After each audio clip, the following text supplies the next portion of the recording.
and welcome to our inaugural broadcast of Apex Legends as it joins the ECAC family. I'm your host, Nerdy Bird, and alongside me is PT Loser. So, PT, considering this is our first ever Apex broadcast for ECAC and for ECAC as a whole with Apex, what are you anticipating seeing from these players today?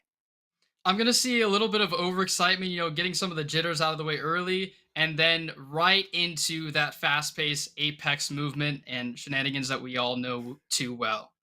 Well, if they don't manage to get them out early, they'll have multiple chances because our format for regular season, which is 6 weeks, 1 day a week, they'll be playing 3 matches all on one map. And if you have to hop out at any point in time during this broadcast and end up missing the conclusion of any single one of these games, well, you can follow ECAC on Twitter. So, as we'll be posting the results there at the conclusion of this broadcast. And for today, we have 20 teams that'll be battling it out first time here live for all of us to witness. And those 20 teams in particular are going to apologies. And those 20 teams in particular, we can actually announce here for you to take a quick look at who you might be wanting to look out for and who you're excited to see. For the first 10, we have Katu Apex, Apex Legends Red coming out of Ole Miss, Fanshawe Fuel, GCU Moonlight, GFU Esports, GU Apex, Husson Green, Lakeland University Apex, Liu Apex, and Muskingum University Black. That is just the first 10 teams. The other 10 are actually going to be the Otters Apex, Southern Arc Blue, San Jose State, Trine University Blue, ULL Apex Black, UMT Grizz Copper, USM Huskies Blue, Weber State Junior Varsity, WFU Corsonic, as well as the Wazoo Esports Cougars. Now, we also have these colors underneath all of these teams, so you as a viewer have an easier time identifying where they are on the map because that is the color they'll be highlighted in. So make sure you remember those for future reference. And speaking of maps, I mentioned we have 3 matches today, but all of them will be played solely on Kings Canyon. Every week we'll have a different map in rotation. And Chase, why don't you fill us in a little bit here about Kings Canyon? Yeah, Kings Canyon is the first map ever released on Apex Legends, and so I'm excited to see it. Sometimes it is the least favorite map of people, but it's my personal favorite. I've been playing it for way too long, and I'm excited to see it here in week number 1. So this is match one on our first and only map of the day, which is going to be Kings Canyon for ECAC. And considering we have 20 teams, both PT and myself have picked who we want to keep an eye on, who we think might be successful. For me personally, I think it's going to be GCU Moonlight. What about you, PT? I think it's going to be Fanshawe Fuel. I've seen them take it on in Rocket League, and that coordinates pretty easily over to the Apex Legends side as well. As I've seen them compete in the Octane brackets before and some other tournaments, and they've put on really good teams here, and so I'm excited to see them continue their domination here in Kings Canyon. Well, focusing a little bit more on Kings Canyon, are there any specific POIs that you think we'll be seeing a lot of hotspots for as far as the teams go? From what I understand is heavily dropped at least in beta, and then also consistently overall is honestly artillery and crash site has seen a lot of good high tier loot and overall just a lot of dropping there. But as we see in Apex, people's drop dependent on that big plane in the sky, going a different pattern. Some people can get excited and jump off early or whatever it may be. So I'm excited to see what the pattern of the plane is, and we get underway here in the first map. If we have early jumpers, I anticipate they'll most likely be wanting to set their sights on water treatment, one of those major hot zones that has pretty decent loot. If there's late drops, yeah, probably crash site, maybe artillery. Possibility of maybe some people camping around Spot Lake or the pit, but at the end of the day, it is up to these players where they think they're going to be the most successful. However, if too many drop in one zone, things could get very deadly very fast. I couldn't agree more. Honestly, I'm excited to see again with some of these players. They have a specific place they love to drop, and they were able to reserve some spots here early. And sometimes it's predictable where you drop, but if you're a really high quality team, that could be a fear factor as well. And trying to get some people away from your loot spot. If you dominate the early game, people will want to stay away from your drop spot and deal with you later on. And as a reminder to anyone that is just joining us, this is our first week here for the ECAC spring season and our first ever Apex Legends tournament, joining the ECAC lineup of titles that we have competing. And with that in mind, if you have to run away or miss any of the action, there will be scores posted online on the ECAC Twitter, ECAC_esports, in case you miss any information from this cast. Yeah, it's a good spot to, get any updates at all from any of your favorite teams and see obviously the scores like you mentioned before. And I honestly can't wait to see this gameplay. I'm so excited to see where people drop, what end up being the hot spots, and just how quickly the game can change based on that, high tier loot or that hotspot zone that can rotate between your favorite spot or your least favorite spot that could get some stragglers in those spots as well. All right, so we've discussed the map, we've discussed the teams. Are there any specific Apex agents that you want to see or are afraid of seeing in any of these three-man squads? Honestly, my favorite is just Bangalore. I've played her so consistently since beta, back when it was a meta of Bloodhound, Lifeline, and Gibraltar, and it has quickly shifted over time with how many agents they now have in this game. It is incredible how many unique agents they have in this game. But Bloodhound is not, as prevalent as Bangalore has been. Her ultimate is so strong. The stun potential, the damage potential, just from that artillery is very, very strong. And so I'm excited to see her played. Those digital threats are a hard counter to her. So if you end up getting those digital threats early, those smokes from her are immediately neutralized. But I'm excited to see her. That double take has been nerfed over time as well. If you're familiar with her passive ability is when she's shot at, she actually speed boosts a little bit. And so I'm excited to see how that is played with that nerf happening. So I'm excited to see Bloodhound Bangalore. I mean, honestly, I am a Wraith player and a Lifeline player, and I'm by no means good at Apex Legends. I enjoy watching other people shoot, but my aim is not good enough for this. So, I mean, if I see someone playing Lifeline, my heart will be happy. But unfortunately, if they also experience what I experience, which is the open end of someone else's gun barrel, my heart will go out to them. Yes. She has been passively buffed and whatnot over time, so I'm excited to see if she's played in some way, shape, or form, her being able to res her teammates really quickly with a drone instead of how every other champion does it or Apex Legends does it, is just through, actually resing them. But she throws her little bot down, and so it's a quick little way to res, especially in endgame rotation. So I'm excited to, if she comes into rotation, I'm excited to see it as well. And just a quick note for everyone who's watching, yes, all three of the games today are going to be played on Kings Canyon, but later in the weeks, we will have different maps being played. However, if you need a little bit of time to warm up, thankfully there's 3 matches in total, and the top 15 teams over the course of these 6 weeks will move on into the playoff stage. The top 10 get extra bonus points for being the top squads, and then we go into playoffs with those top 15 teams. And we can take a quick look at all the maps that we will be seeing throughout the course of our tournament series here for the first 6 weeks. I believe it is going to be after Kingsgate. I believe we go to World's Edge, but I could be wrong. Yeah, let's take a look at that.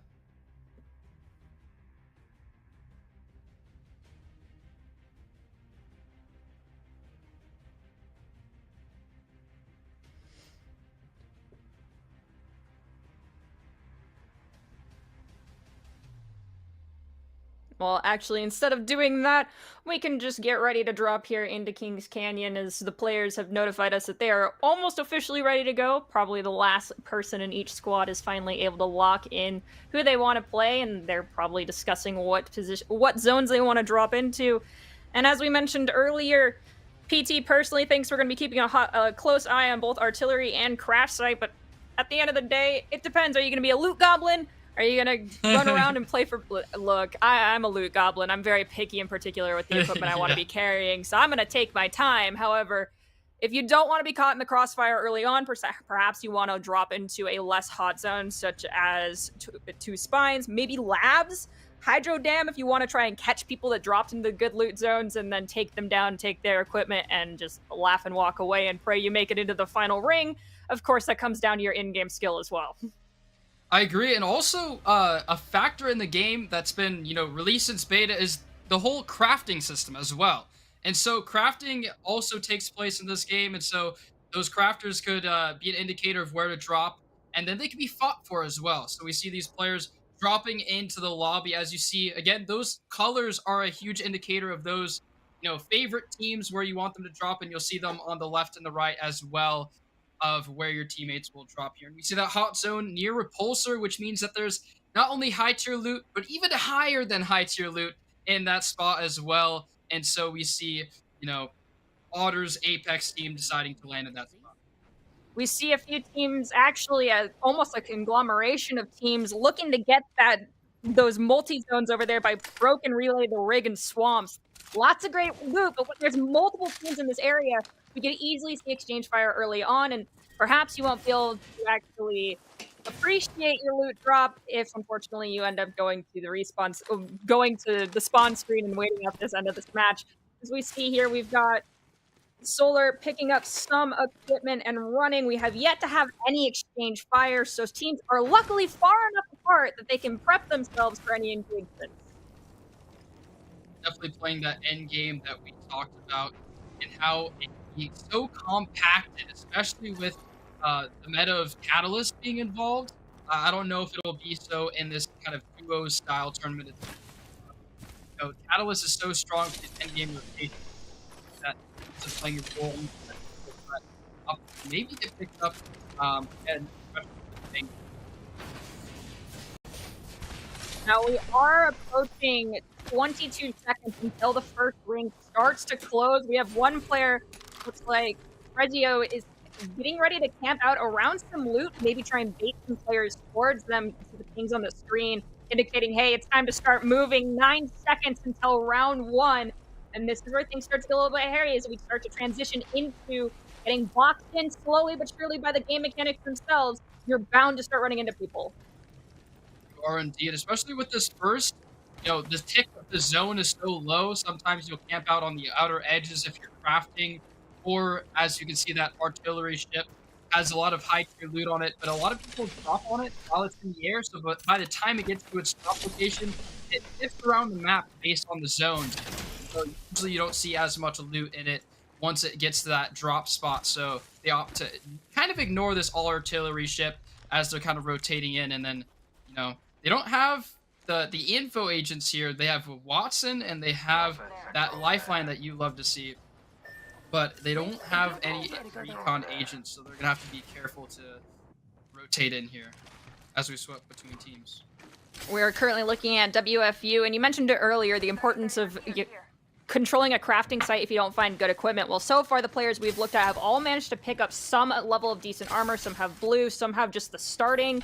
Now, that being said, we're going to transition back. We're still looking at WFU, and previously we saw a 2-man squad, and now we have a 3-man squad. So something tells me that unfortunately a teammate couldn't make it today, and you just have to play a player down. As we have our first fight between Muckingum Black, as well as cannot see who the other team is, but it looks like one has been officially cracked. I'm not sure if they're down just yet. Yes, they have managed to eliminate one player thus far. They have, and they got that lovely gun in the crafter there, or the supply bin, so I'm excited to see some of those guns come into play here.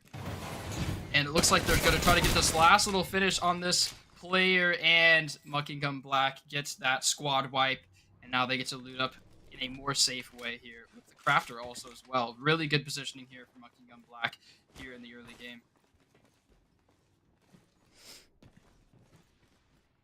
Looks like most of the teams are still relatively spread out. They've got plenty of time for round one, as we have 2 minutes and 16 seconds for them to pick their next location of interest, where they want to go, and be prepared for any sort of gunfights. So far, though, looking at what we've seen, it's a lot of these teams are spread out, just trying to make sure they find good loot. We're actually going to take a look at a firefight that occurred off screen. You see Infamous drop down from the sky and is going after one player. I'm not sure where the rest of the teammate is. Team's possibly already down. Yes, this is where we cut in, and there goes the other teammate. So this is how Muckingum likes to approach. They're going to look from the high ground and then chase you down, so be careful and make sure you look up. Yeah, they always took numbers advantage that entire fight, which was really, really strong from Buckingham Black there. You saw how split the enemy team was, and then they weren't able to kind of get involved early. They just got picked off one by one. 3v1s are not a good situation to ever find yourself in, and so we see that end up working out in the favor of Buckingham Black there, taking out that first one.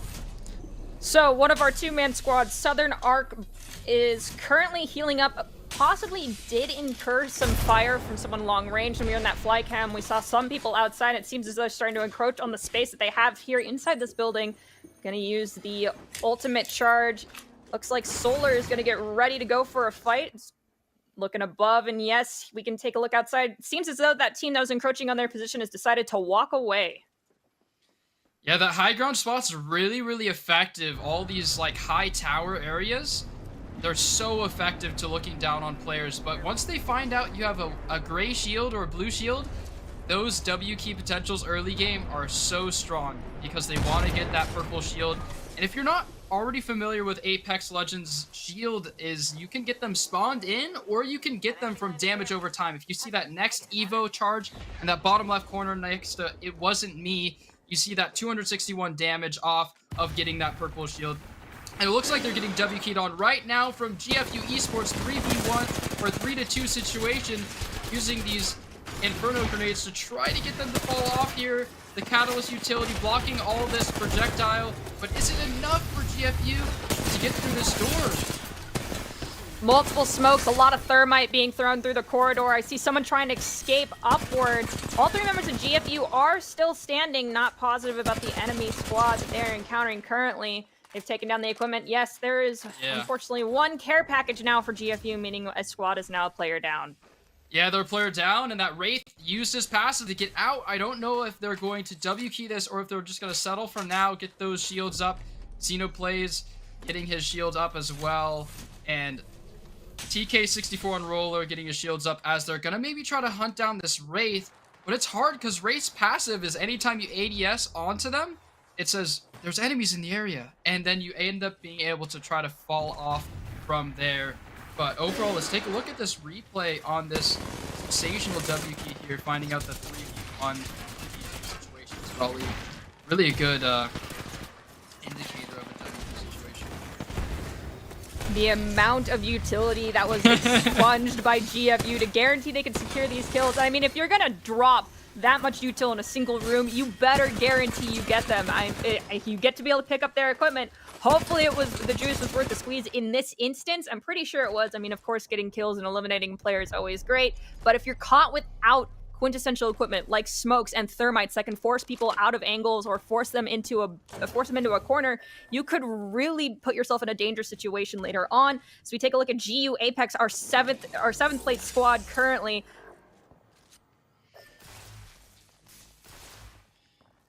Never mind, we're going to transition over to Lakeland. As we're going through our fly cam, we can see there's two teams now going after it. It looks like Extremely Washed is dangerously low, as is Bookworm. One is eliminated. Order also is going to go down. I think there's a possibility. Yeah, there is 3 teams fighting it out in this area currently. Hot zone right before the end of round 1. Yeah, you see the Bangalore ult coming online as well to try to get these players to fight in this building, and we see Lil Baka there taking some damage. Cute Fishy 4, they were going to look to third party this fight. And there's just so many players. They're trying to rotate out Little Baka's team, but it looks like there's another team pressuring from the outside. They're going to get pincered here.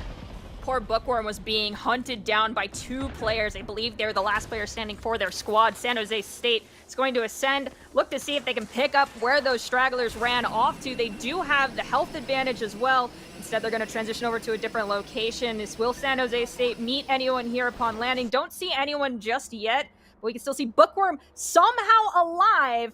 Cute Fishy also hiding out and praying that they don't get discovered too early. Yeah, they're going to try to heal up here before this third party incurs, and now we see San Jose State resetting here with these passive healings from the conduit going down, so they have to use these shield cells and batteries to heal up. And they're not getting chased, which is nice. They have this little space, and now their zone as well, which is also a good situation for them as well. They get to kind of incur some space and timing to heal up and maybe even craft. They have a crafter in this area, which will be nice. Round 2 has closed. Little Baka is outside of that ring, taking damage, possibly just trying to see if they can catch anyone who's rotating into the safe zone a little bit too late. That is a strategy that works out in these early phases, as you mentioned, but you take a lot of damage as we have 1 minute now remaining here in round 3. 1 minute before this zone pulls super far. We can't even see it on the mini map there. I would love to take a look if we have the mega map available to see kind of how these teams are positioning and just how close it is to pulling away from the San Jose State squad. Yeah, we see it pulling all the way to the left here from Repulsor. You know, Rain squad is very excited and happy, but there's so much congestion, over on this top left corner. And there's not a lot of bunkers left. We have, you know, GFU positioned on the high ground, which will be really, really nice to potentially get this Wraith. As we saw earlier, the Wraith kind of got out of the hiding. He's kind of hiding in this little bunker area. He had only 2 people in his squad. Now he's the last one remaining. He's just going to try to get those placement points that we all know are super valuable here in this ECAC first week match. So we can, as we're taking a look at our fly cam, you can see again players encroaching on different areas, but we've got Order and Little Baka. I think Little Baka is the last player standing for them, and as well as one of the first teams we took a look at, It Wasn't Me, is alive near where the final ring is going to be closing in on. Possibly playing for the lurk. Little exchange fire from GFU, the 6th place squad down low. They're spotted, and it does look like no one was actually caught in that. And now care package is going to drop down to GFU. I think they've got their final spot. They want to fight to defend as these rings begin to close. 23 seconds remaining here for round 3. I cannot wait to see how they fight here in the end zones. And one thing to note is that it's really kind of cool to see how quickly Apex Legends players adapt. And so you can see that the people holding the sniper rifles are the ones with lower shield because they have that pick potential to deal that damage to get their shield regen. So every time they get from purple to red or blue to purple, they'll drop their shield down, and then they're going to be the one to kind of boost their overall team shields up to the level of being ready for end zone and end game potential. And so it's really cool to see every sniper rifle player taking on that role of having the lesser shields just to build up their team shields overall. Looks like a fight coming out from GFU Esports here. Yeah, there was some smokes dropped down, I believe, to provide cover for the team that was trying to W key onto their location, but they do currently have the high ground. Not for much longer, though, when that ring does eventually close. We're about to have Extremely Washed, the last player standing for their squad, go down. It looks as though Bonito is chasing after another player, and Extremely Washed is still alive, but there's 3 different squads in that area, and God Awful is trying to catch up to their teammate. They do have someone else who's quite a bit further away, possibly trying to catch a lurk or sneak up at the last possible second. 34 seconds remaining here for round 4. You see Shadow is going to be lurking above their own teammate, using that smoke for cover to heal up. So we have Extremely Washed still managing to hang on, but there's 3 people in hot pursuit of Extremely Washed. Yeah, he's stuck in a hard place here between so many squads. It is a tough place. 3 people on one side, 3 people on the other side, just trying to pick them off to keep the spacing he wants to have here. And we see GFU on the high ground still, picking off as much damage as they can in the perfect spot here for this next zone as well. I mean, they know where it is, especially with these recon towers. They're able to scan the next zone before it pops. And we see that cannon being able to be used, so that way they can repossession here. But Goat Eats Grass and GFU's squad just being able to pick off as much damage as they want without really any penalty, and getting those early picks, they were able to craft a bunch of those batteries and whatnot to be able to sustain all this additional pick damage they might incur. The ring is closing as we watch players all begin to congregate around where GFU currently is at, and they're starting to pick off from long range. My concern now is the fact that GFU, with that high ground, is able to see almost everybody, and they're losing the natural cover provided by this map as this ring is closing. They all have to converge around this squad that is controlling one singular tower, and now the question is, what teams are going to be blocking that pathway and taking advantage of the low health enemies that are coming towards this final ring location? Yeah, they're using this charge tower as well as cover, but they're gonna get picked off again from this high ground. They get to honestly, the only thing that's bad about having high ground is that you use so much ammo to maintain it or to pick off enemies because everybody's looking at you. You're in the most opportune spot, and so they kind of have to choose their fight. If they start running low on ammo, they don't have it for endgame. It looks like a squad gets wiped down below, and Extremely Washed is still alive and is just absolute carnage in this building. I wish I could see some of these POVs and see how much chaotic craziness is happening on this lower third. Wasn't Me is still alive. This Wraith player from earlier on is still just kicking it on this low ground, just trying to play those placements that we all know are insanely valuable. GCU Moonlight just lost order. Bookworm is currently bleeding out. Not positive Lil Baka will be able to turn this around. I think this might be parlayed from just a 2-man down to possibly a full squad wipe as we see Little Baka trying to get their shields health back up. They will manage to do it, but it looks as... Oh, yes, and they're even going to manage to save their team. GCU Moonlight, the squad I put my money on, theoretically speaking, popping off currently, but now are all dangerously low yet again. I apologize for the caster curse.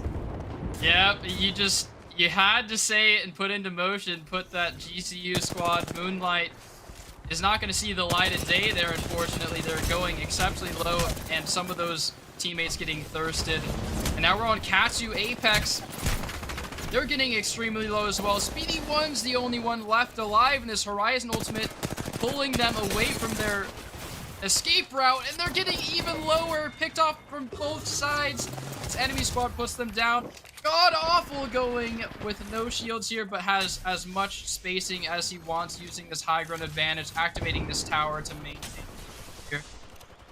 Here we go. This is the Fuel Squad that you were predicting to be more successful here. It seems as though they have surmounted the high ground that GFU was originally controlling, forcing them down into the smokes, trying to stay alive. You talked about it earlier, the lack of ammunition. I think that's why GFU is now on low ground. They ran out of util and had to go grab more.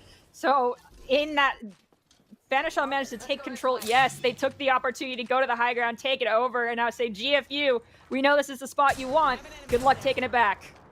Yeah, and unfortunately, the zone pulled away from that insane high ground there of the natural map, and then this one is actually artificial. You can activate this tower to put it higher or lower depending on what you decide, and they decide to put it up in the air, and it is a perfect zone to do so.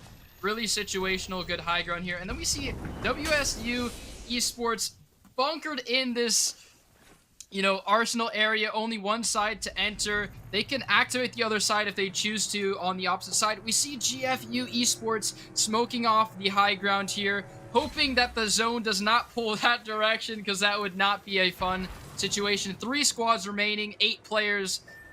That means only, a duo squad here. Fanshell Fuel only's got 2 players. They have to make use of this high ground as long as possible because they have that disadvantage number. All right, I really want to keep a close eye on WSU Esports, considering they are in this little bunker. If they're predicting this is where they can sustain, we could see a lot of utility being dumped into that zone or right outside of it as players try to run to a little bit of safety for the final moments. We still have 3 squads standing, and there's a lot of pepper damage being done to this high ground. Smokes are being used to try and eliminate the amount of view that is on that high ground. Yes, there's the first one to drop. They're trying to get to safety because that high ground is now outside of the ring. And this ring is ticking for infinite damage. They're able to sustain in this cubby for a little bit as these projectiles and this Bangalore ultimate is coming online now. Goats Eats Grass and them are bunkered up on this undercarriage, and they're gonna have to rotate out and fight this 3v2 situation here. Nice damage from Goat Eats Grass. The squad wipe incurs, and now it's a 3-on-3 endgame final. Xeno plays with the Horizon Ultimate coming online as well. This is the final round. There's 30 seconds and some change left standing, using shields, trying to stay alive as this ring is getting smaller and smaller. 23 seconds. 1 goes down. There's 2 down. There's still 2 standing, and the champs are going to be GFU Esports. GFU Esports. I I love to see it. I can't lie. I do shoutcasting for George Fox University as well, and so it's cool to see names I'm familiar with, people I've met in the IRL, if you will, and it's cool to see them take it out here on map number one. Well, you and I are just get to be the shoutcasters and calling all of the action, but we'll bring in our expert. Actually, our analyst can now join us here on screen to discuss what he saw from these teams and what he actually thought was done well, things that were a little surprising, and if there was anything that occurred that, caught him off guard. Again, this is also someone that you've met in the IRL.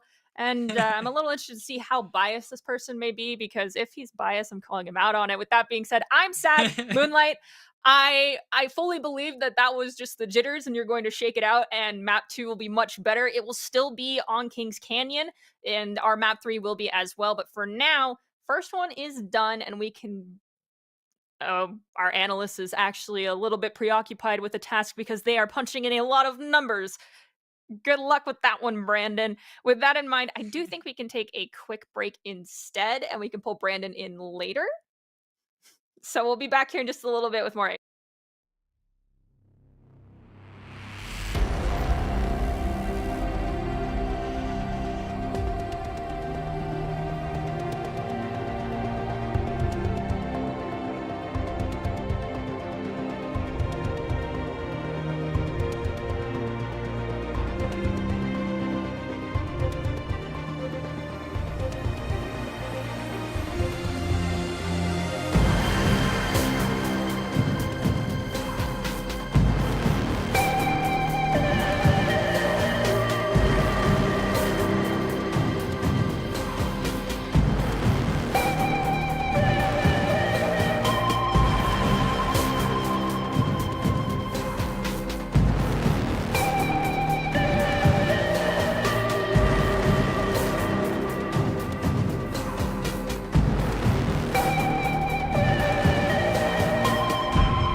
and welcome back to our ECAC broadcast of Apex Legends. I'm Nerdy Bird.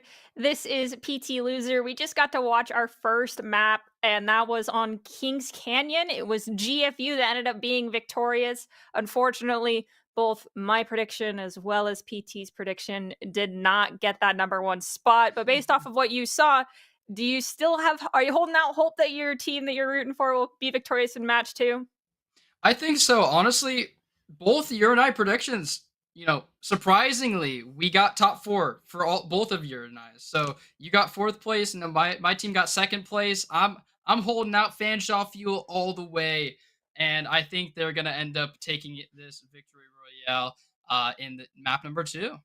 Well, let's see if our analyst has anything counter to the points that you just mentioned. I mean, I hope so, because you kind of rubbed salt in the wound a little bit, being like, yeah, your team got fourth. Okay. Well, nonetheless, Moonlight, y'all did great. Brandon, what are your opinions on what you just saw? Man, like, just the first intro to the game, I just see a variety of wedges that I never see in the competition when I competed with GFU Esports last fall. Like, I saw a Conduit, or I saw a Vantage, I saw a Mad Maggie. Those are some of the wedges I just don't really see. But just to visualize it in this game and just looking at it from the map camera, it was really interesting to see some of the teams with their rotations. Right. GFU started off. You are currently muted for us, my friend. If you wouldn't mind unmuting so we can hear you. Well, while you get that all figured out, we'll take a quick look at the best pop-off moments of the teams, and you, your viewers, can be do the analysis yourselves as to what you think made these teams the most successful in these moments as we take a quick look at those replays from match one. Hoping you guys at least heard in the audience, because that guy is one smart cookie in some of these fights that we saw. And again, we saw these early fights from Mucking and Black, but we never saw them in the end game. So at least they got some of those elimination points, to say the least. And then we saw these elimination points and high placement from GFU Esports with this early fight, and then the Wraith player playing, end game zone there. All these projectiles getting eaten by that Catalyst ability there, but being able to W key in, push past it, even with the stun, and just overall just roll this team. I mean, it's really, really hard with such low numbers and a 3v2 to really ever take the cake there, and it looks like they didn't eat at all. No cake for them. GFU takes the cake. Well, let's see if GFU can take the rest of the cake, because so far they only have one slice of it. There's still two more to come. Still on Kingsgate, we can get ready to jump into match number two. Teams are loading up, picking out who they're going to play. And based off what we saw, I think Broken Relay, the Rig, and the Swamps are predominantly going to be the hot zone. A lot of, I think it was 3 or 4 teams all dropped within that, I want to call it a quadrant, basically. And some were kind of lurking in Compactor, but closer to the Rig and Broken Relay. So considering what we just saw, I think we'll see that again, or we're going to see everyone spread out way more because they don't want to have to deal with that much pressure early on. Because sometimes, you think you can handle it, but when you drop in and someone else just so happens to grab that loot first, get the weaponry, and you are caught empty-handed or with the equivalency of a plastic fork versus someone coming in with steak knives, it gets really hard to handle very fast. Yeah, and what you'll see eventually with our bracket is placement points are a lot higher than elimination points. So those early contests, you don't really get much out of it other than very, very small amounts of points. And so they might end up going towards the, less high loot indications. That whole entire right side of that map, or, right side of that map is going to be that Swamps. And those are all high tier loot. But if you see towards the right side or even the middle portions of the map, those are really good spots for early placement. And then overall, you see, less loot, which doesn't help for late game, but overall placement, again, is all that matters at the end of the day. So using those utilities to end up, following that end zone.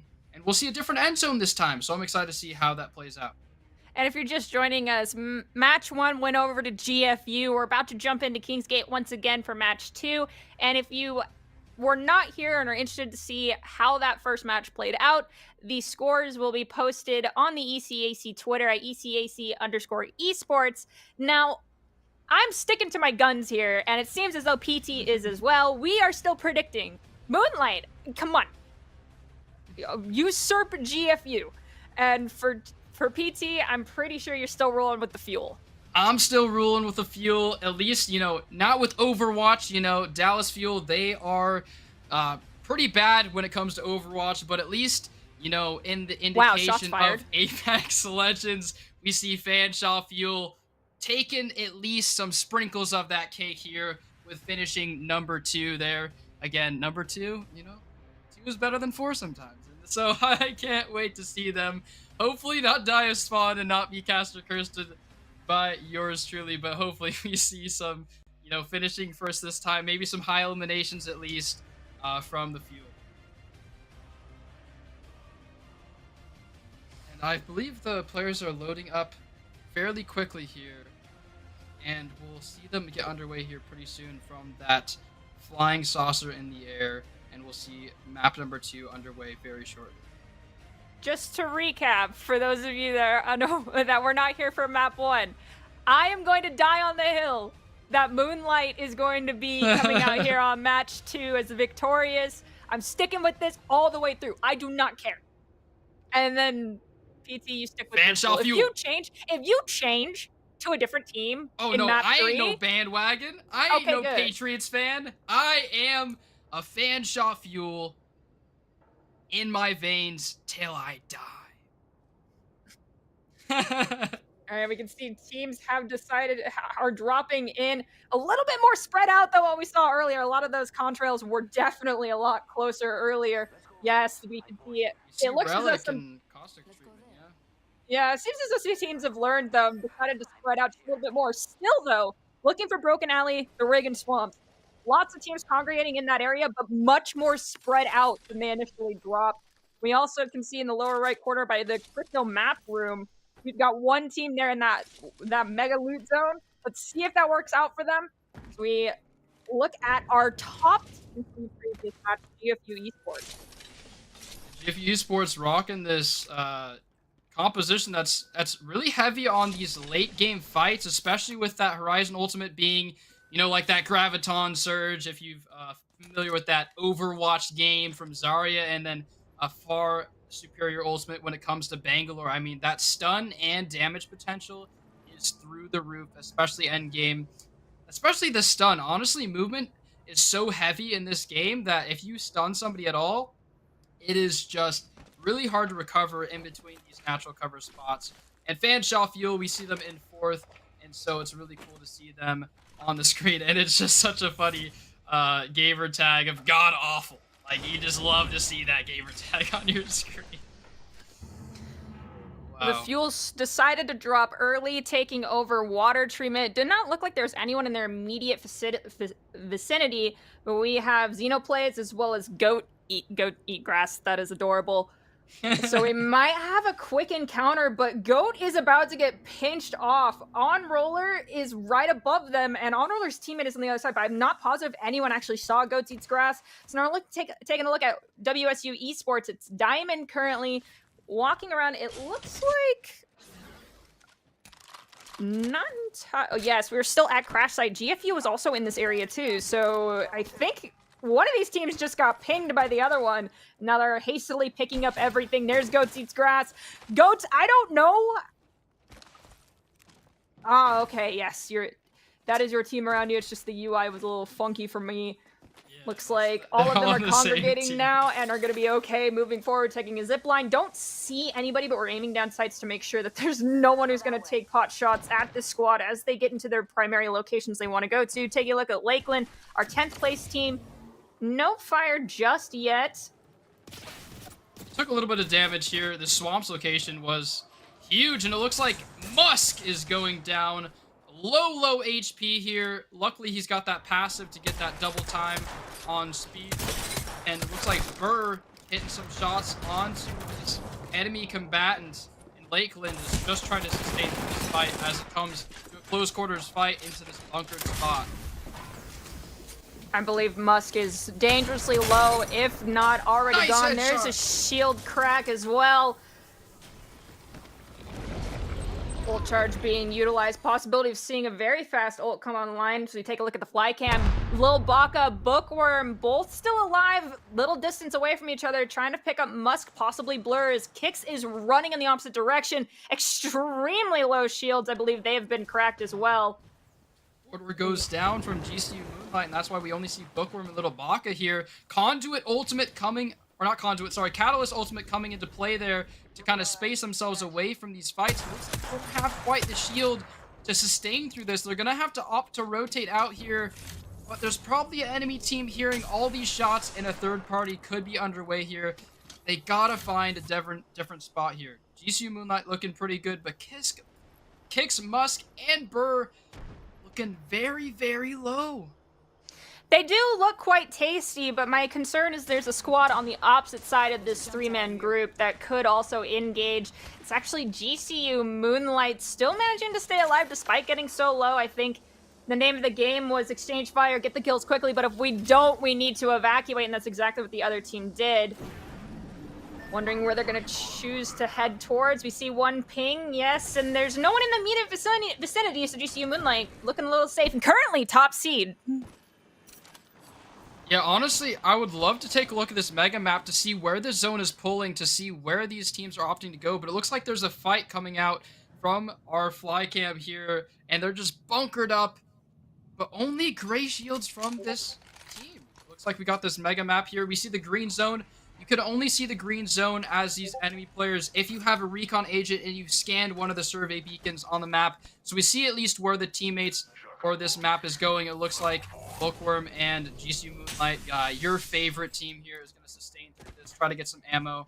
Not looking too hot on the ammo here for this team. A lot of shots early, so they have to take some of this loot in this late game, which might be a little bit difficult because so much of this loot will be taken on this pattern in the mid-map.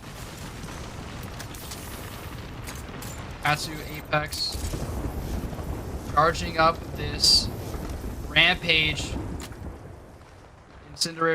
incendiary grenade, or thermite grenade, if you will, is able to charge this weapon to shoot faster than a LMG version of the Volt, and it is really, really strong if you get that firing early. It takes a little bit of that charge time away, and it's really, really good. But it only has a certain duration, just like battery depletes over time. It's the same thing with the thermite grenade. It looks like there's some teams fighting, though, in this mid-bunker area. Possibility is also a bait and switch.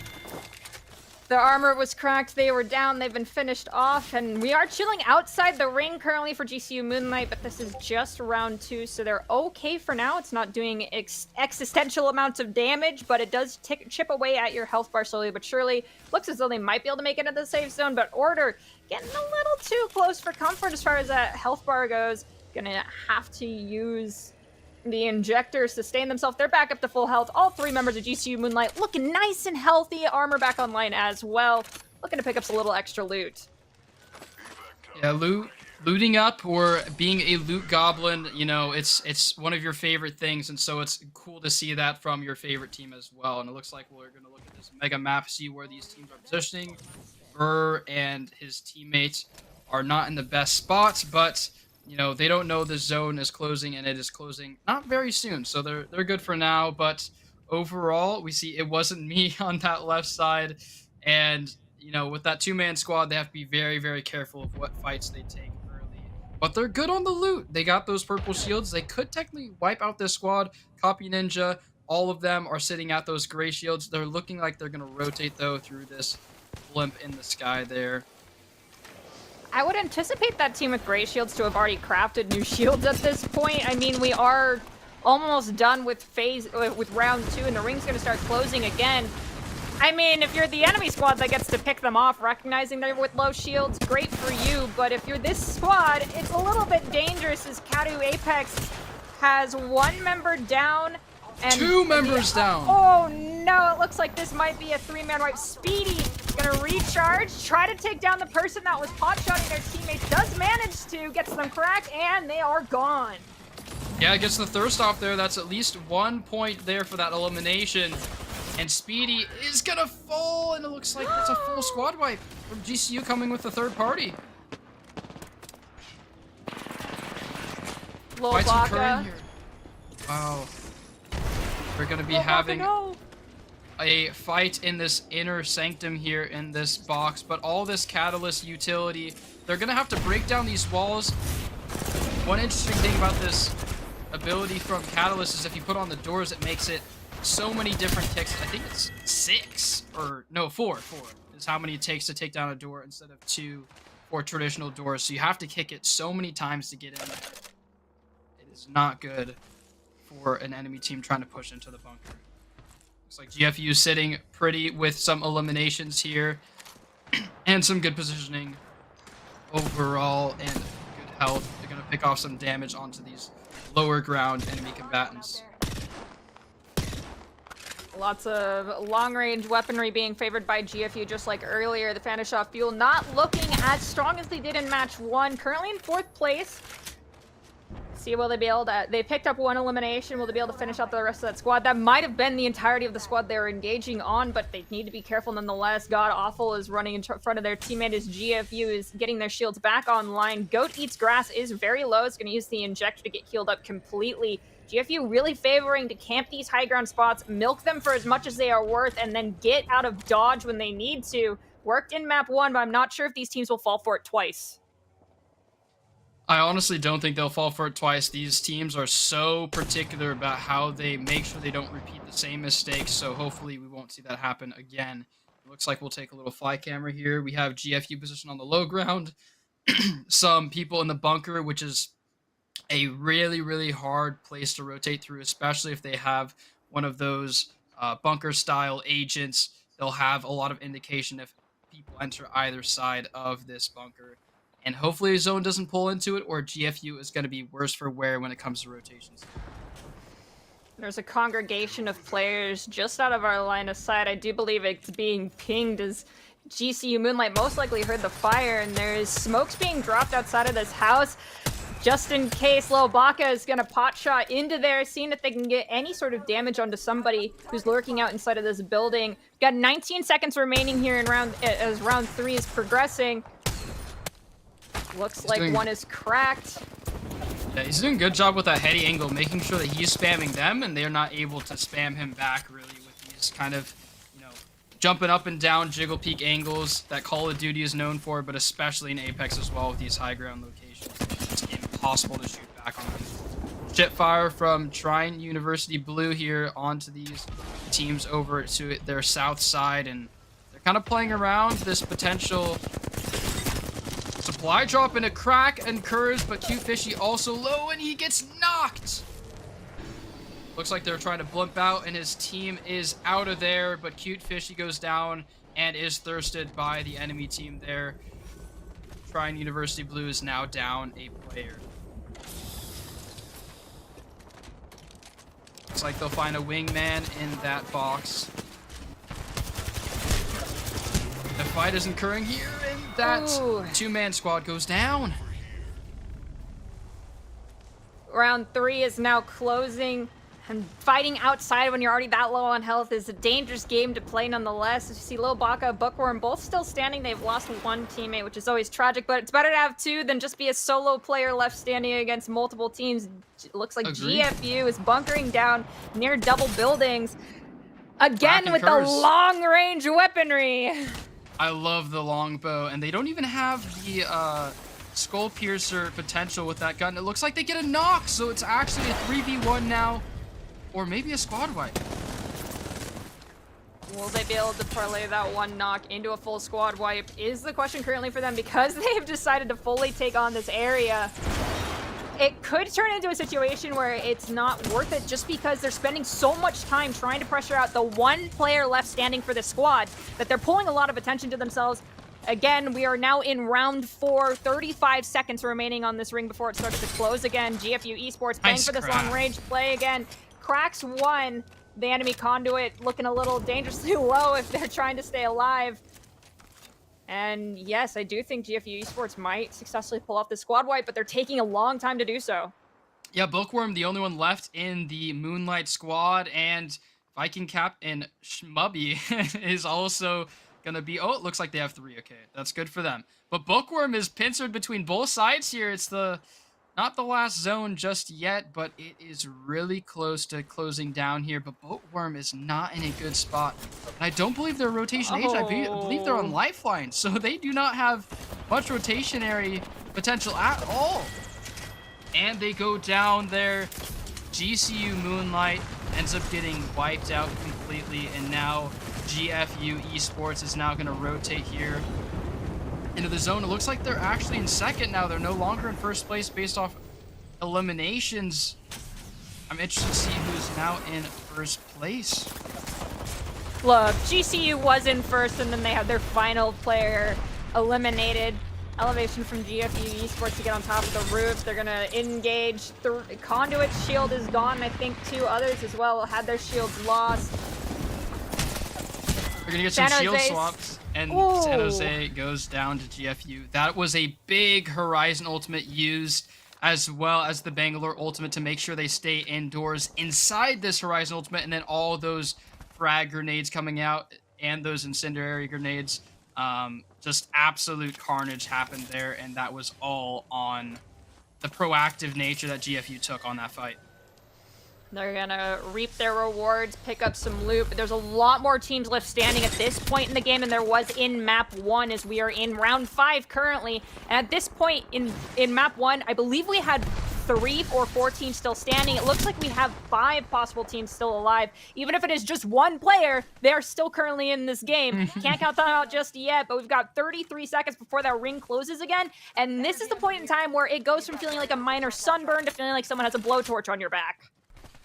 I agree. It is absolute. Like, if you have 1 or 2 left, it becomes such a hindrance, but at least you're getting those placement points overall. And again, this is just week 1, and all these weeks together will guarantee if you last in that 15 squad remaining of the finals, we'll select 15 teams, or ECAC will select 15 teams of these first 6 weeks. And so this is just week 1. This is a droplet in the ocean of how you will do in, but it is a good indication as well of how you will do back in the ECAC. And so I'm excited to see how these teams play out. God Awful still remaining here. WSU is down to 2 players, and there's 3 squads remaining. Fanshawe Fuel is one of them. I'm excited to see who's the other squad. There's WSU, Fanshawe Fuel, and who else? I wouldn't be surprised at this point if it was GFU, especially with how far away they are currently taking this fight. That seems like a trademark currently of their playstyle. We'll have to wait and see. The ring, round 5 is closing. 15 seconds remaining before we reach the final ring. God Awful, dangerously low, gets cracked. Looks as though they're probably going to go down. They are downed. Fanshawe Fuel is left with 2 standing. Will they be able to get their teammate up? I don't think so, because there's Thermite on the ground covering where their friend is at. That is goodbye. Good luck to your teammates. And the Catalyst Wall goes down. Now it is TK on Roller and GFU squad able to pressure out here. They're trying to take this heady glitch, but no shots are landing. Rain is exceptionally low, and he gets knocked. And now all this spam damage from Rusty hits a knock, using this shield exceptionally well. And the Bangalore ultimate comes online. Fanshawe Fuel is worse for wear, but is it enough to sustain this fight? Bangalore ult pressuring them out here. And Rusty G is the last one remaining. Could he potentially get a res? Possibly, but it looks like Rain is currently stuck outside the ring. God Awful is in a safe spot, but I think Fanshawe Fuel, if they're looking to finish out this round or even be victorious in this match, is going to have to maybe do it with just 2 players standing. No, never mind. None of them are going to be left alive. GFU Esports now taking that first place spot. We're on a... Looks like we have a 1 member left standing for the other team, but they've taken down one of the GFU members. Goat currently bleeding out, another one bleeding out, and it's actually WSU with 1 player standing takes down a 3-man squad of GFU to claim first place in match 2. Yeah, WSU had 2 members there in that end game. They were the disadvantaged squad between the other 3 squads remaining, and they end up being able to play that, that third-party system that really hinders a lot of Apex players. They don't want to be that first engagement because that third party comes out so strong because of that shield advantage, and it looks like GFU goes down and WSU pulling out the victory there in map number 2. So we, once again, we're only getting to call the action. We don't get to sit there and analyze all of it. So I do believe we can pull in our analyst finally to get his thoughts on the matter, what he saw from map 1 into map 2, what he thinks we might be seeing into map number 3. Again, it's all on Kings Canyon, but Brandon, why don't you hop in here, join us, and give us some of your feedback on what we just saw in the last 2 matches. Yeah, I noticed a lot of kiting. If that makes sense. Kiting is just where teams just 2 people just swing 1 person. So we can see from our GFU team here, we see TK64 and Zeno plays kiting together to take up one of the people on the map. And one of the other things I really noticed was a lot of the different legends I've seen in this game. I've seen a lot of Mad Maggie and Crypto. I saw Advantage. Those are some of the things I don't really even see that often in these types of games, especially in the competitive league, since I played for the team in the fall. But overall, it was a lot of interesting rotations we see here as GFU takes the high ground in the first game and just kept that high ground and looking behind them as they are keeping so. We have to win. All right, Brandon, I'll let you take a quick breather. Thank you for your insight. And we are actually going to take a quick look at some replays from match number 2. See those insane pop-off moments for some squads. Let's see which ones our production team decided to snag. If we're going to take a quick look at Wazoo Esports, WSU, looking down in the smoke, trying to get some pop fire in. Someone who's trying to go into cover gets cracked and eliminated. That was unfortunate. Your moment of freedom was right in front of you, but you could not grasp it. They dive into the smoke, going to clean up and thirst the remaining members of that squad. Yeah, you saw how exceptionally talented Goat Eats Grass was with this longbow, just absolute consistent damage on these enemy players, and it seemed like they just didn't have the shield regen or shields in their inventory to be able to sustain those fights and going down early and often to Goat Eats Grass. And then Cute Fishy unfortunately getting hit on this rotation, try to play a little bit slow there, try to pick off and space his team out. But I believe that was enough spacing for his team to take out the victory later on in the game. And we see Goat Eats Grass, Zeno plays, and TK on Roller taking this fight here in this bunker and pressuring out that lifeline, and then being able to hold this edge zone and dominate this side of the arena until the very end. And then they took a second place finish there at the end. Well, unfortunately for me, Moonlight was not the champions here of match 2, but I'm going to hold out faith that they'll be victorious in match number 3. Fuel made it pretty far as well, but I think we had an unexpected usurp of first place by WSU. If they do that again, I wouldn't be surprised, but this kind of just goes to show it's any man's game currently. There are 20 teams on that field. Granted, yes, you don't get a whole lot of time between these matches to convene with your teammates and figure out what went wrong, what went right, and change your whole plan of attack. But perhaps these players will take the next few minutes to do just that, and we'll see a new top dog in match number 3. But for now, we'll take a quick break and we'll be back here in just a few minutes.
Podcast of Apex Legends for ECAC. This is day one of our brand new tournament for Apex. Match one went over to GFU. Match two went to WSU, and we're about to jump into match number three, which will be still on Kings Canyon. It'll be our conclusion for the evening. But based off what you've seen thus far, PT Loser, do you anticipate a different team coming out on top? Do you think we'll probably see a resurgence of either Fuel, Moonlight, Wazoo, or GFU? Honestly, I'm hoping to see a different team on top, and as you kind of see a lot of shifting between map one and number two, based off landing locations, all kinds of early fights happening differently based on the circle as well, which changes every single time. Then the hot drop location being an indication as well, and we're going to take a look at the leaderboard here on the results of map one and two combined, I believe, and how these teams are sitting. It looks like, unfortunately, some getting 0 points in total, but we're going to see a lot of shifting again. Hopefully, we see Grizz Copper, coming out on top here. Not shifting my prediction of Fuel. I love the Fuel, but hopefully, we see them get some more excitement here early on with some placements. Maybe prioritizing placements again is a huge factor in this game, and so I would love to see some more prioritization of placement points within these last 11 through 20 squads. Keep in mind that there are 40 teams total competing in this event, and only 20 are in per lobby. So there's another whole lobby that's taking place. But this is what we have thus far, our top 10 squads, with Wazoo currently at number one, eking out that top seed currently by 4 points, 36 kill points in total. GCU Moonlight shortly thereafter.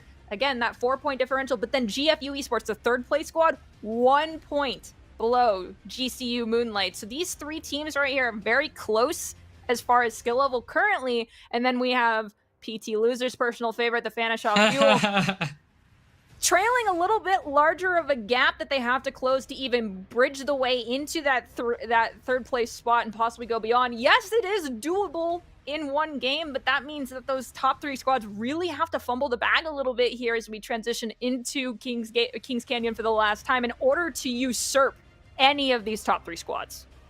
Yeah, those kills being a huge factor there of kind of WSU, GFU, and GCU's domination here early on. And so I'm excited to see if maybe they lean more towards the eliminations or if they just still remain on towards those placements. Again, this is just week one, and this is just the beginning for all these teams. And so maybe placements is the way to go for a long-term situation, but those eliminations, as you can see, are the dividing factor between those top three teams and that fourth, all the way down between everybody else. So I'm excited to see maybe some fast eliminations early, but again, those placements long term are super heavily swayed in favor of those teams to consistently grab those.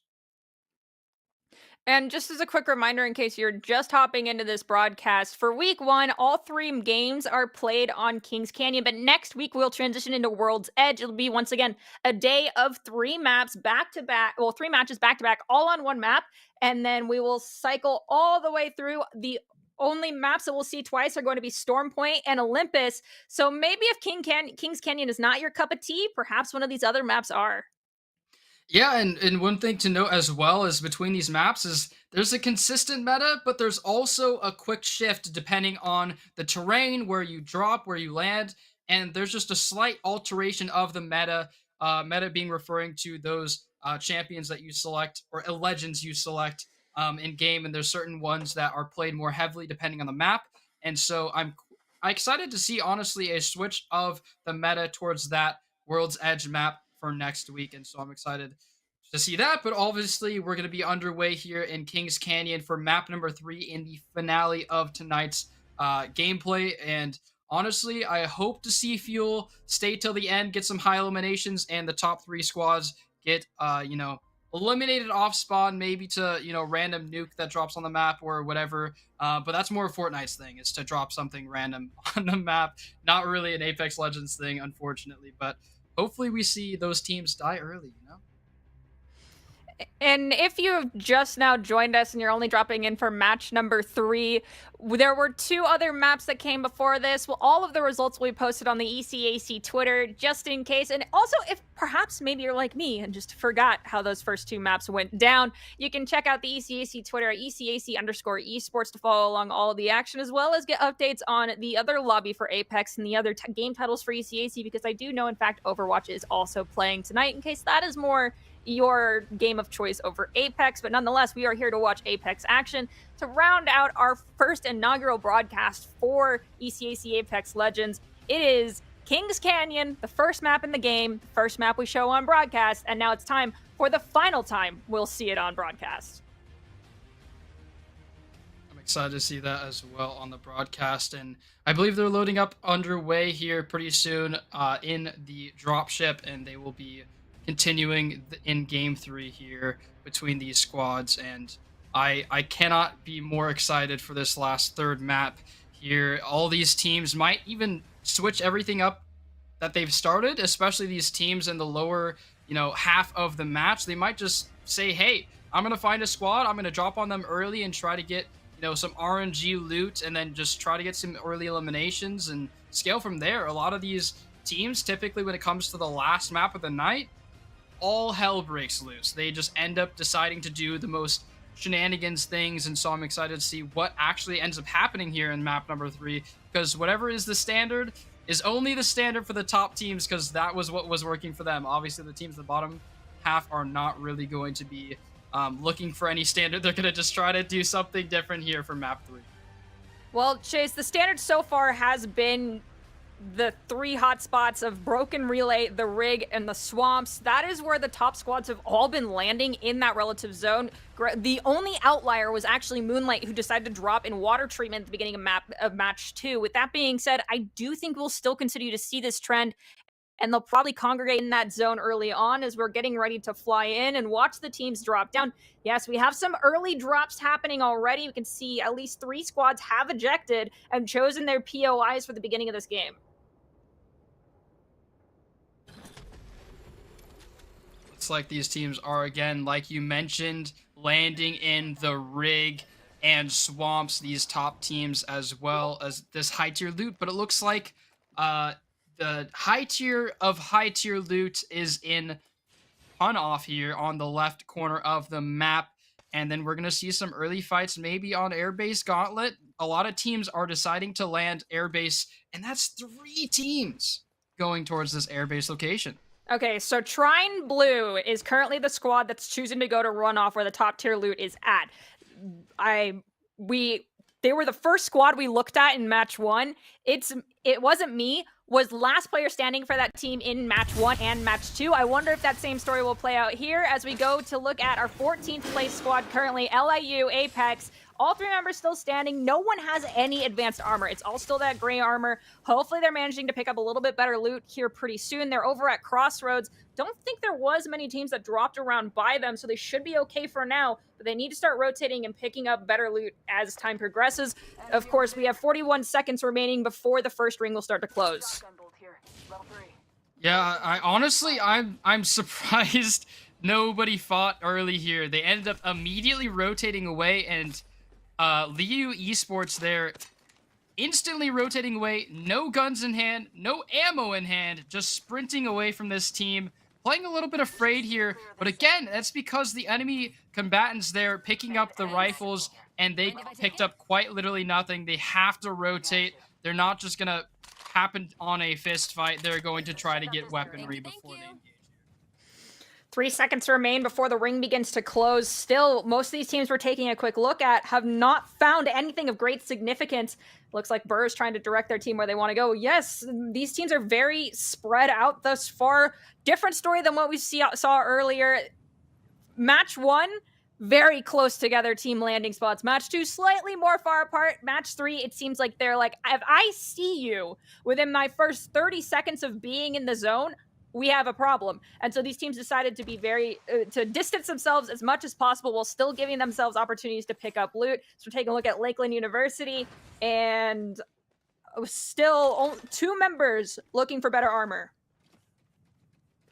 They're honestly looking for better armor, but they don't have much loot in general. I mean, you're seeing the gray mags, you're seeing gray of all kinds of sorts of things, and so they're gonna opt to throw a nade into this little, compactor of sorts and try to get some better loot out of this fun little bunker of treats. Unfortunately, breaking down the door was for nothing. I think they maybe found one med pack that was picked up. The rest was all left behind. They're beginning to rotate. 3 minutes until this ring begins to close. It appears as though 2 teams. Old 8 is taking a lot of damage. I believe is getting close to being down. This is WFU Corsonic taking fire. Falcon trying to figure out where it came from is cannot determine the location, chooses to try and take some level of cover. Shields are getting a little bit low, but again, this is higher ranked shields than the Gray, so they're in a better standing than the other teams, as we have LIU Apex now going in to see if they can close out the kills that they began. Yeah, and it looks like one of their players was already knocked, so it was a 3v2 situation. They get the finish, and they're going to try to scale onto LIU Esports here. And honestly, they're looking worse for wear. That's like 50 HP or 100 HP combined between both of the remaining players. They're going to try to get the medkit off and maybe rotate or try to get their player back in. But it's not going to be a good spot if they do it up ahead next to this flyer. So hopefully it's going to be very cautious if they go for the revive because... Oh, they're being hunted. They're being hunted. Corsonic is going to be cracking these players. 63 flesh. That's a good indicator to push out onto these players here. And they're going to look to revive. They already did get knocked. And so pressuring out with these Arc Stars and Conduit, sustaining with this boost from this tactical. So they're going to push out, immediately get a knock again. And the other player is close. Surely a lot of loot for them to goblin up and try to sustain the fight here as they're going to look for more. They're hungry. Corsonic is still they're thirsty to get the last kill. There was one still standing. I don't know if they'll be able to actually find that remaining member. I believe they've made it to safety, but honestly, it was a risky play out in the open, trying to go for a revive on a teammate and get them to the beacon. Really, if you're not aware of where everyone else is, it's risky. Information is power in Apex, and they did not have enough information to make the right judgment call. We have a lot of exchange fire happening between possibly 3 squads where Cyclops is very low, and it looks as though both of the teammates for Cyclops are getting dangerously low. Cyclops now hopping away with 1 sliver of health online, may have the opportunity to heal up, has natural cover provided by the rocks, but not sure if it'll be enough. And we have a new kill leader from WFU Corsonic. 5th place, it's going to be Blue Rave being our top killer currently. Yeah, he's doing a really good job with the Sentinel, and the bamboozle did not occur. The Mirage goes down to WFU Corsonic. So I'm excited to see if they maintain this composure and keep going in. But these Sentinel shots weren't hitting near the end. They're losing some confidence during that play. Smokes have been dropped at the entry of this cave, trying to bait anybody out or see if anyone's looking to run through the smoke to get out of fires. There's squads encroaching on this position, hitting the W key, as PT put it earlier. But it looks like they've kind of stalled out slightly. Something is preventing them from wanting to fully engage. Blue Raven is taking advantage of this moment of lapse in judgment to try and sneak up on these teams that are inside this cave. Yeah, he had to wait for his teammates to kind of get to this better location and maybe loot up a little bit. But Blue Rave is just fully healthy and fully alive there, being able to pick out this additional pressure to allow his teammates to heal there. Really, really good job to be able to sustain through that fight while also maintaining pressure is really, really good. Looks like they're going to put this blimp out here. This mobile rotationary blimp. Not as tall as the regular ones, but able to give you rotations nonetheless. Especially when zone's pulling as far as it is. I'd love to take a look at this mega map and see how far it's pulling away and which teams are safe. Question is, 14 teams remain, and it looks like 1, possibly 2, are slightly outside of the ring. Oh, and it looks like one of those squads is just a single player left standing currently. I think that 14 is quickly going to go down to 13. They're extremely far from that edge, possibly trying to use utility to make it inside the ring. There's also a fight looking like it's happening just outside of artillery at the cusp of the ring as it's closed.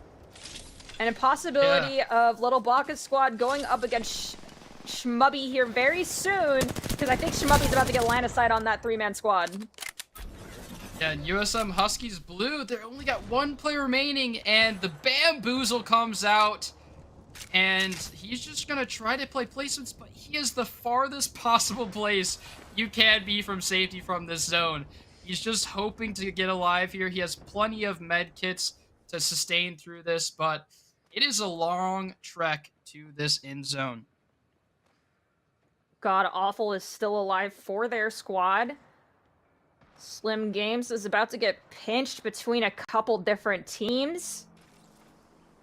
Yeah, Rain, Rusty, and God Awful, they are exceptionally high on shield and high on confidence as they're pushing out into this enemy combatant team. They only have the blue shields and low HP. They're just trying to get in the safety net of this zone before they sustain, and it's not going to be good if this teammate rolls up behind them while they're healing. One thing I want to point out is since the previous since round 2 started, we had 14 squads, meaning 6 were eliminated. We're now down to 13. 20 seconds left in round 2, and only 1 team thus far has been eliminated as this round has progressed. Is interesting to say the least. It seems like players are trying to take more of a safety route here and play for the long game rather than play fast and furious and get as many eliminations as possible. But it does look like 2 squads are about to meet up as this ring is starting to close once again. And you mentioned it earlier, these teams are skirting the edge between life and death. And the enemy team here, Fanshawe Fuel, has purple on everyone. And Slim Games has a gray shields. That HP disadvantage is monumentally a disadvantage for this team, and we see this as their HP falls so low so quick. Smokes are popped. Fanshawe Fuel trying to take this opportunity to get into position to take down some players. They managed to crack 1. Not positive they'll get the kill. Enemy team has finally spotted them out. That cover is still there. Another one is going to fall. And it looks like that might have been yes, that was a full squad wipe. And just off screen, another squad was taken down as well. We're down to 11, now 10 teams left standing. Damo Llama is the last one remaining from his squad. The other 2 members of his squad getting finished off there. And so it looks like he's going to try to play those placements as a solo member of that squad, as Fanshawe Fuel is just saying, yum, yum, yum, give me those eliminations.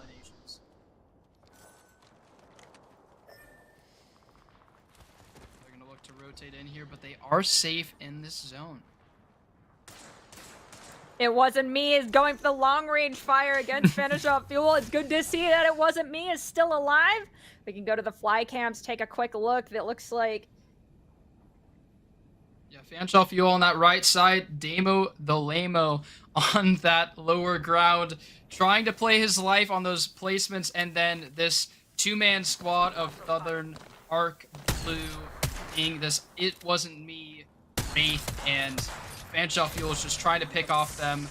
And if they see this Wraith, and if they're aware of kind of the players in this lobby, they can notice that that Wraith is on the 2-man squad, and so they could opt to W key, but there's this team on the lower left portion of their screen that is a 3-man squad ready to third party if they choose. But they're gonna opt to play aggressive on this 2-man squad. there's actually, I think, 4 teams currently in this immediate area, and so they're having to pick and choose their battles wisely. I think Fanshawe State is choosing to play the 3rd team role a little bit more, and 1 squad has officially been eliminated. Now we're down to 9. Catalyst will lose so much shields. damage. 90 seconds now for round 4. The ring is closed yet again. GCU Moonlight down to their last 2 members. No, all 3 members are still alive. It's just Little Baka who's in need of being taken to triage, possibly the hospital, begging their team for a little bit of tender love and care, as everyone else is retreating or advancing in the opposite direction to heal up. It looks like all 3 will make it out. Order, though, is the last player standing for that squad, and they've been caught between a rock and a hard place. Actually, no, I'm stupid. Order is a part of GCU Moonlight. Got dangerously low, manages to survive, I'm surprised that Moonlight is still all here. You're surprised by your prediction. Let me put it this way. If you had taken a look, you could see this. This is what I'm talking about. Do you see how many players there are around I DC? know. There's so many players alive in this lobby, and they're all on the same side of this big, massive wall to the right portion. It wasn't me trying to use his tactical to get out here and leave his teammate to die, just trying to play placements near the end here. GCU Moonlight doing some pick damage with this T-take. And Little Baka going exceptionally low too. Fanshawe Fuel maintaining this high ground. Little Baka, 1 HP in a dream, but is dreaming nonetheless. And this big wall, again, separating so many teams here. We'll see how they play around this. With so little rotationary comps, at least when it comes to Valkyrie. Valkyrie's not in the meta, and Valkyrie is that fun little boost in the air player that can play around these tall walls. And we see GFU in this bunker, but extremely washed. Muppy and Viking Cap saying, hey, I want to get involved here. San Jose State team we haven't seen a whole lot of just yet is going to crack one, I believe, who tried to walk into that bunker. Revenant ult comes online here. They're going to get aggressive.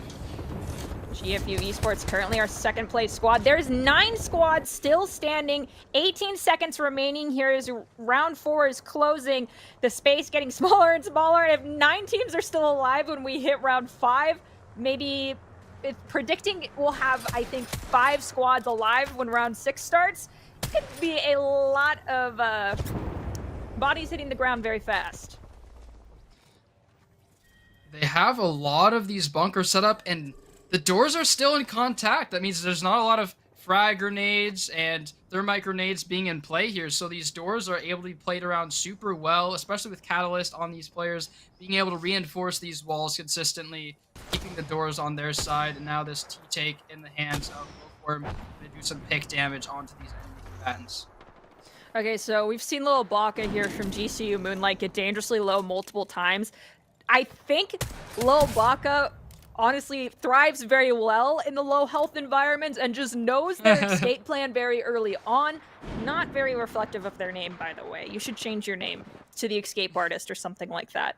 Considering I've seen, at least in this match alone, Little Baka get dangerously low and still manage to survive. GFU Esports, our second place team currently, the team that took Victor match 1, getting boxed in slowly. You can see the final location of that ring has been identified, and I think we're dwindling down here to the last couple of seconds of round 5. They're gonna have to find a way to get into this bunker or something. There's not many houses available or open to the market. Everybody is not leasing their house quite yet, and they're gonna look like some of the rotations of this 3-man squad in the air. And unfortunately, we see GFU Esports, they have to use the artificial shield because they have no shields left in their inventory to heal up here. It's not looking too good. They're saving them for endgame. 6 squads remaining. You predicted it very well. I'm excited to see how this endgame plays out. Again, some of these players playing in this open space instead of the buildings. There's nothing open. You know, eventually, as this ring shrinks in, not all of these buildings are going to be in a safe zone. So the idea of waiting outside to catch these people in rotation as they're trying to run to the last spot they can without getting burnt to a crisp by that ring could be the smart play to go with. However, Moonlight is playing with fire in this instance, as no cover means that you are easy pickings for these other squads as they're getting prepared to rotate if they spot you out before they walk out those doors. Yeah, I mean, these teams are just, like you mentioned, at the open space is sometimes better than playing in buildings because everybody's looking at those buildings saying, hey, I want to be in there. And so you end up getting way more eyes on you than if you play out in the open at points in time. And so you have those advantage spots, but we see GFU not able to really sustain much here. They have such little ammo.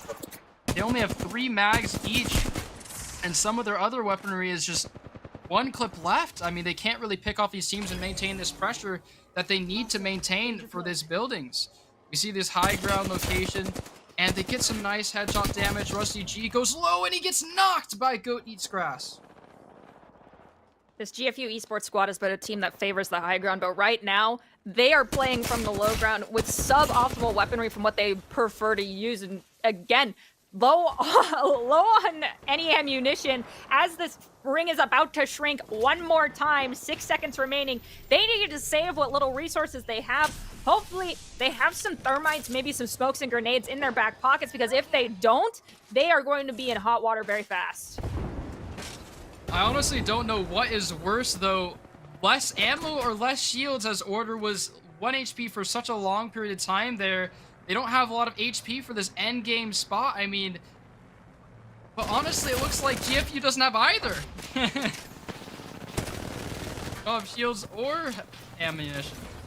San Jose State looks like they're pretty healthy, all things considered, playing from this high ground position, which is typically, like I said, where we see GFU, but San Jose said, no, this is my high ground. Didn't have to spend a lot of utility or resources on controlling and maintaining it because these other squads that have chosen to hunker down inside these buildings could not fire at them. So it was free real estate, but it looks as though Moonlight is possibly close to elimination as this ring is closing and I'm looking at those health bars. Yeah, GFU has the advantage spots. I mean, the zone is pulling their way, so all these high ground spots are going to be absolutely eliminated. All this spamming in this chaotic nature here. Horizon's been coming online for GFU. They're just trying to get the shield swap to sustain through here. Goatee's grass is low. TK on Roller is low. Who's going to sustain through this fight? GFU getting the artificial shields from Conduit, and all the HP is low, but GFU comes out on top. Okay, so GFU took match 1, GFU took match 3, and it was WSU to take match number 2. However, Moonlight was second there. They were one of the last 2 teams standing, so I can end this evening with a smile on my face. Overall, though, fantastic showing from all these squads, especially considering some of these teams, this is like their first actual tournament together. So fabulous. They set the bar relatively high, and it's only up from here. But we can also get the opinion of our analysts. You've been able to see all 3 matches now, Brandon. What are your thoughts regarding that final match that we just got to see?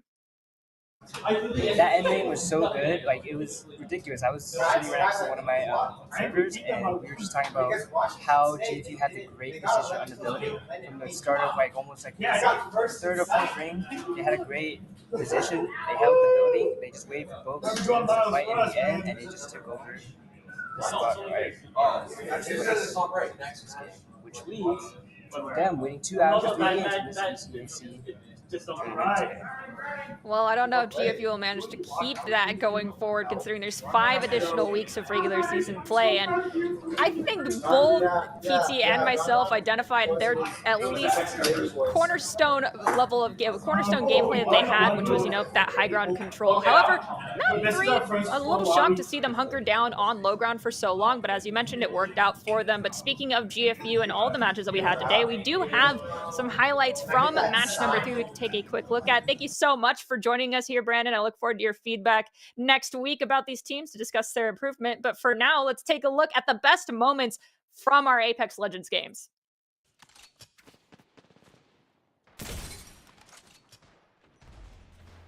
This was very early on. You could see that timer. Round 1, Ring still had almost an entire minute before this round ended. People were trying to claim the space here inside of Cave. Got a couple of eliminations inside there. But then shortly thereafter, it seemed like things began to stagnate a little bit. I honestly think it boiled down to the spacing teams had upon dropping out of the ship and choosing to stay so far away from one another is why there seemed to be much more lull periods happening in match number 3 versus match number 1. What about you, PT? Honestly, I just saw them kind of take more risks near the end, but also they positioned so much more beneficial for endgame. Obviously, we saw near the end there some early fights happening, but 2 or 3 members from squads lasting to the end, using these rotation abilities to stay alive for this end game. We saw a lot more squads left in that top right indicator there near the end game, and then we obviously saw GFU come out on top near the end there, just from that zone pull alone. And so it's cool to see how crazy these end games can be from the zone pulls. And these top plays are also Sponsored by Advanced GG, the top gaming supplements out there to help you reach the top of your gameplay. Be sure to check them out at advancedgg.com. With that being said, I think all of these teams deserve a good GG today. What they gave us today for the show was fabulous. I'm excited to see how much they improve. Little Baka, like I said, I do suggest a name change because you are an escape artist. It seems as though your team might be using you as bait in some situations, and I feel very bad for you. However, across the board, all of these teams were phenomenal. I'm excited to see what they learned from this week going into next week, because when you have these opportunities to see how a team plays, have the opportunity to VOD review, and you notice weak points or what their habits are, especially the bad ones, you have the opportunity to take advantage of those and transition that into improvements for the coming weeks.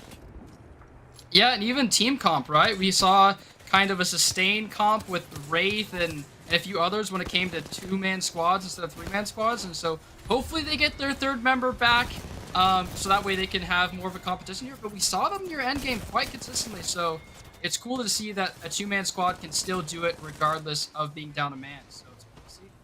Hear me out. Sometimes, you are confident enough in your gameplay to play a man down, and if you are, I am already terrified of you in any regard. Because there's a lot of game titles that'll let you do that here in collegiate play, and so if you are one of those teams that says, yeah, we're a man down, we'll still play, and you're not scrambling to push time back or anything of that nature, then props to you. I do hope you do have a third player who's available most days, but perhaps, today it was just, I have way too much homework. I'm sorry. I have an exam. I'm sorry. And scheduling conflicts do occur. But of course, every week on Tuesday, we will have 3 matches of Apex Legends being brought to you with the same stack of 20 teams.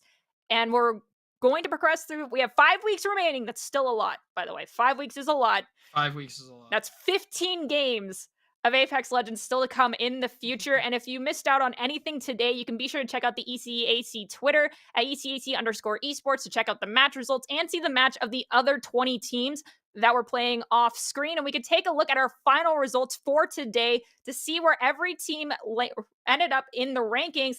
And it looks like our bottom 10, it's going to be Weber State still at that 11th place spot. Keep in mind, it's the top 15 teams, and there's 40 total. Only 20 of them are featured here that'll make it into our playoff brackets. But walking away and being within that there's top 15 at the end of the day, you should still be giving yourself a pat on the back. Yeah, you honestly should be excited about the fact that you're placing that well, and then also just, it's the first week, so you got some of those jitters out of the way, and you're just excited to be able to finish at least, above a certain standard and kind of get that confidence building up. And then we saw GFU Esports in that 3rd ranked spot, Fanshawe Fuel in that 4th spot, and your Moonlight coming off on that number 2 spot. And WSU only got 1 win, but because they were so consistent with those elimination kills, they just out-fragged everyone else. They did such a good job. And again, like you mentioned, those 2-man squads can be lethal, as they came in that third party in that game number 2 and finished strong in the end. They're taking that number 1 spot. Okay, I'm going to drop a little bit of Nerdy Bird lore here. Wazoo, Pullman, Washington. It's not too far from where I grew up, so my entire family is Cougars fans. So nicely done, Wazoo. Even though you guys did not get all 3 match wins, getting 1 match win, which was a little bit unexpected from broadcasters' perspective. We did not see that. We were not predicting this. Of course, I'm sticking to my guns. I'm going to stick with GCU Moonlight from here to the end. Unless they drop out, I'm rooting for you guys here on out. So sorry to anyone that anticipates me bandwagoning onto someone else. GCU, I want to see you pop off. I wish you the best of luck. PT, I'll let you change your votes if you so choose to do so, but this is the hill I am dying on. I'm Fuel all the way. I because you say you're never gonna change, I'm never gonna change. I can't lie. So Fanshawe Fuel, I'm rooting for you guys. You got it. You're gonna come out on top near the end. And honestly, though, one thing to know about GCU's arena, that thing is nice. I've seen pictures online.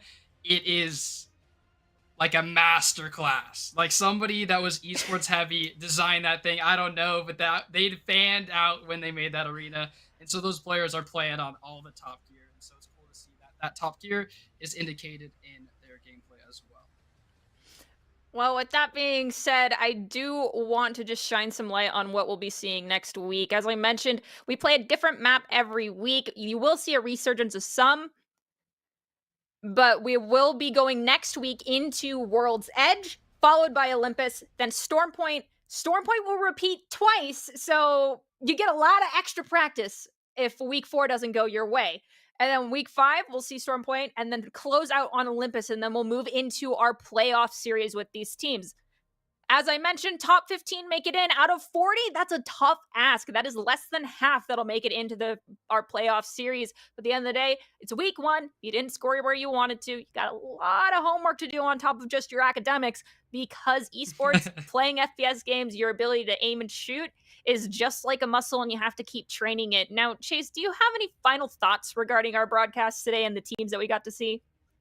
Honestly, I'm hoping for the Otters now.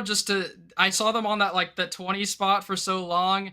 I'm hoping that the Otters, put some time in the arena, put some more time in the classroom, and build that confidence overall to be able to take away some more points in the end. I just want every team to at least have some points on the board at the end of the day, even though I'm gonna bleed out fuel to the day I die. You might want to go to the doctor.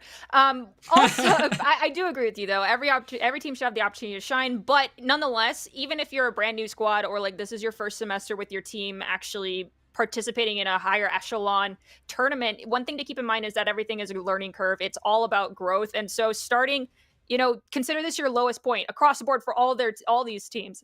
This is the lowest point you'll be at, and from here on out, it's just going up. Granted, yes, you have some teams that are already up here and you're down here, but the closer you get to where they started is just all progress for yourself. And with that in mind, I do want to remind everyone who is here that we'll be back next week at this exact same time with more Apex Legends action. It'll be myself, once again, Nerdy Bird, as your host, joined alongside PT Loser, Chase.